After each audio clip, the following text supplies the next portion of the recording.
my intelligent friends, and welcome back to Tea and Lit. In today's video we are going to be discussing Act 4 of William Shakespeare's Julius Caesar, so grab yourselves a cuppa and a copy and let's get into it.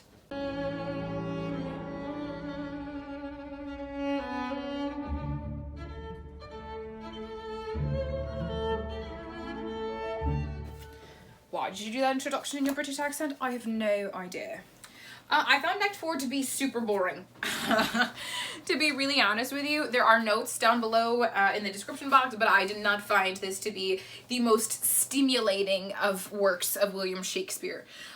Basically, our characters are discussing what is going to happen now that Caesar is dead. So, Mark Antony has vowed basically war. The people have vowed blood for vengeance for the death of Caesar against the conspirators, and the conspirators are trying to figure out how they're going to navigate this situation. So that's kind of literally the whole context of Act 4. There's not too much to really talk about. We know that Cassius and Brutus are having some issues. Cassius and Brutus have been having issues from the beginning, but Brutus, in his wisdom as a leader, says, you know what, Cassius, I want you to talk to me about whatever you're feeling, but I don't want you to talk to me about it in front of our subordinates. And he says, let's, retire to a quiet place where they're not going to see us aggressively dialoguing about how to best navigate the situation post the death of Caesar. One of the things that I did find interesting was in Act 4, Scene 3, line 10, it says, are much condemned to have an itching palm. I don't know what that means. I would love to hear your opinions on that. If you could write in the comments below what you think that means, as much condemned to have an itching palm. Maybe I'll read the whole bit to you to give you some context here. But I know that, there's this expression, an itching hand leads to financial health or something. There it is. Brutus says, let me tell you, Cassius, you yourself are much condemned to have an itching palm, to sell and mart your offices for gold to undeservers. An itching palm? That's Cassius. So I don't know what he means by an itching palm. Oh, it's right here in my little notes. I really love these publications by the Folger's Shakespeare Library, because they have little notes for your vocabulary on the side, and in a fun twist of events, it has it on here. Where did it go? An itching palm, an old phrase that describes a person greedy for money. So I have heard the expression, when your hand is itching, you should go play the lottery. So an itching hand is, I wonder if that's something that Shakespeare came up with. Maybe that's not an old, well, I guess if it says an old expression, an old phrase. I don't know where it came from. That might be fun for all of you dark academics out there who are infinitely curious. If you find any information on that, please do let me know. Brutus gives Cassius a little bit of a threat. Have mind upon your health. Tempt me no further. I think that is an awesome, awesome way to threaten somebody, that you will punch them in the face if they keep bothering you.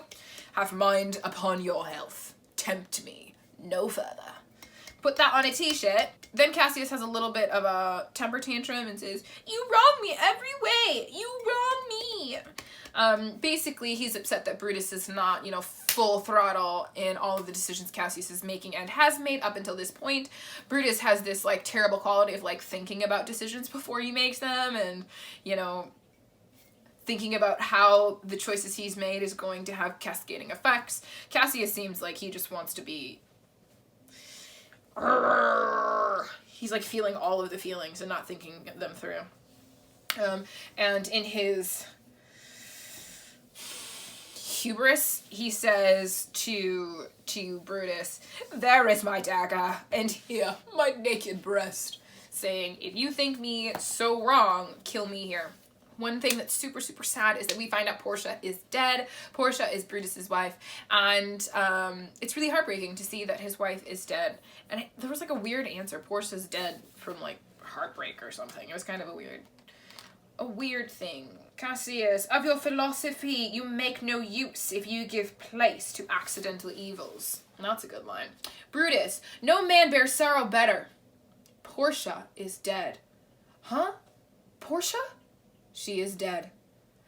How scaped I killing when I crossed you so? Oh, insupportable and touching loss, upon what sickness? Impatient of my absence, and grief that young Octavius with Mark Antony have made themselves so strong, for with her death that tidings came, with this she fell distract, and her attendants absent swallowed fire. I don't know what it means to swallow fire. Is that like taking poison? I wonder if she killed herself. In the comments, let me know how you think Portia died. I don't know what swallowed fire means. That kind of makes me think it's like a poison. She died of impatience. She knew something bad was happening with her husband who had just killed the emperor. She knew Octavius and Mark Antony were vowing vengeance and seeking blood against Brutus. She swallowed fire. Oh, burning coals. What? Why would you swallow burning coals? Could you even swallow burning coals? Because I feel like the burning would like burn the muscles in your tongue and throat and then probably seize them up and you would be unable to operate them, right? Why would you swallow burning coals? And died so? Even so. Oh, you immortal gods. Maybe. I'd like to know. Do you think you can swallow coals? Number one. And number two, how do you think Portia died? To me, swallowed fire sounds more like poison. Like a burning poison. And then there's this, towards the end, in line 200, there's this question, am I even filming? So there's this dialogue, this conversation, this rumor mill spreading about the bloodshed that is happening out in Rome. Back at Rome. They are on their way to Philippi. They think they will find higher ground to fight in battle and a place of comfort in Philippi. Comfort for the night.